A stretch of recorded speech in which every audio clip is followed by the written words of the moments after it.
quickly and work on stabilizing deep core muscles. Okay, so here we go.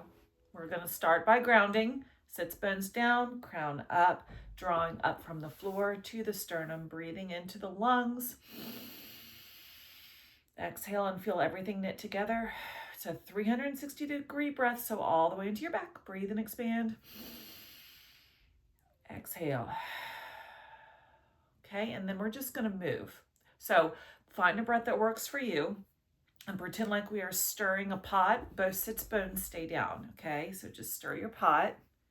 And you're keeping that navel drawing up in and towards your heart while you do this, but you want to feel a little bit of mobility and movement in your hip joints, in your lower back, in your middle back, and in your shoulders, all of that, okay? So just find that movement and start to broaden it, but don't lose that grounding with the sits bones.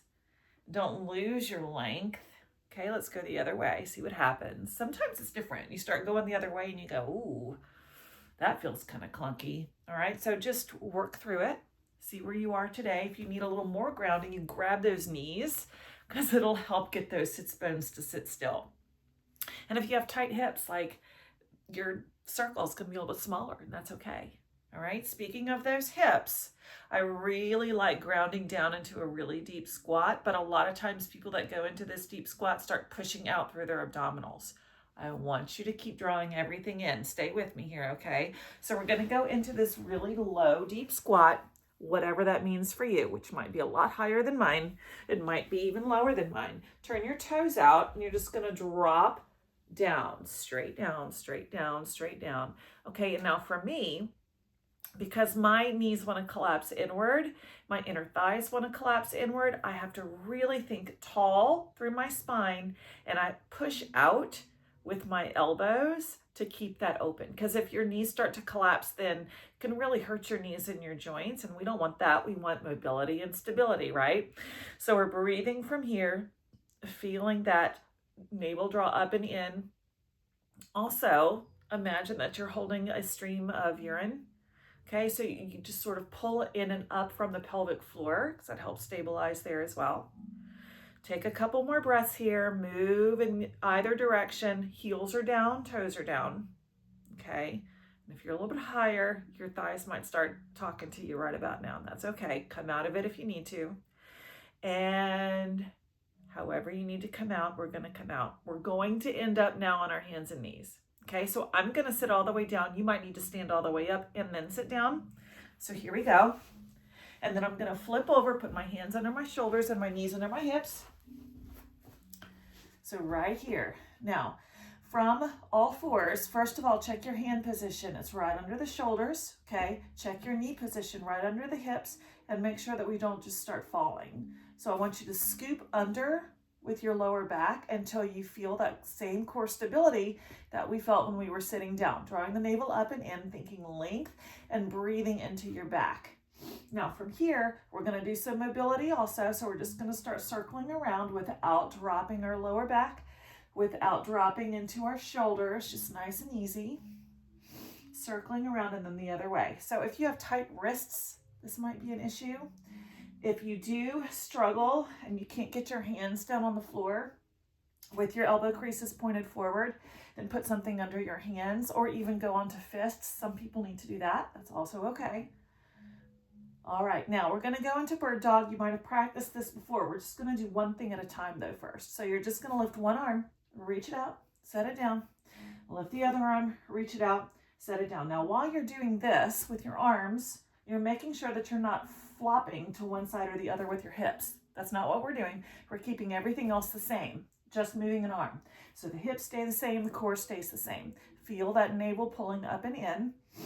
Now lift one arm and then just start moving it. Start circling with it and a really quick circle, and just notice if your core changes there. So you want to draw the navel up and in, keep that stability. Now go the other way with your circle. Don't move anything else, just from that shoulder.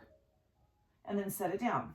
Do the same thing on the other side. It might be different, okay? Stretch out through that arm and draw a circle quickly. See how it challenges your abdominals just a little bit. Go the other way. keep it stable, press into your feet because that'll help keep you stable, and then set it down. Okay, now we're going to do the legs. So I'm just going to come forward so you can see what my legs are doing. So we're going to lift one leg without dropping your back. Okay, so the back stays lifted, core stays lifted.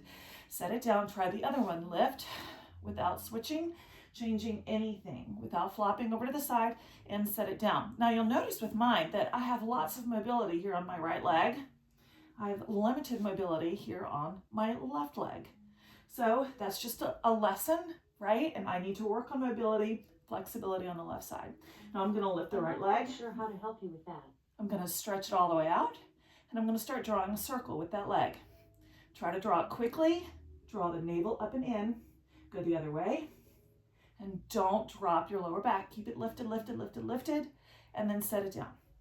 Other leg. Toes, by the way, are pointed down, so don't turn your toes out. Keep them down towards the ground, and then start drawing that circle. And see, my circle on my left side is not a circle. It's some kind of weird shape, which also tells me I need to work on mobility on the left side. Go the other way. Oh, it's doing weird stuff today. And then set it down. Okay, now on to just a regular bird dog. So we're going to stretch right arm, left leg. Inhale, set it down. Left arm, right leg. And set it down. Just keep switching sides. But when you switch sides, don't like flop over to the side. Keep everything really, really stable. Push your weight into the foot that's on the floor because that really helps with that stability. And you're pressing out through the hand and through the heel without turning them out. Got one more on each side here. Okay, and now remember those circles? Okay, so we've got right arm, left leg, stretch it out, circles. Woohoo, that's weird, right? Whichever way your circle goes is fine. I'll do it the other way from whatever you're doing. Yeah, keep that stability on. Keep the weight in the foot that's on the floor. Now set that down. Try the other side. Press straight out. Keep that back lifted. Circle. As wonky and weird as it feels, that's okay. Go the other way. Breathe. Stretch. And set it down. So how'd you do? How was your mobility and stability from those different positions?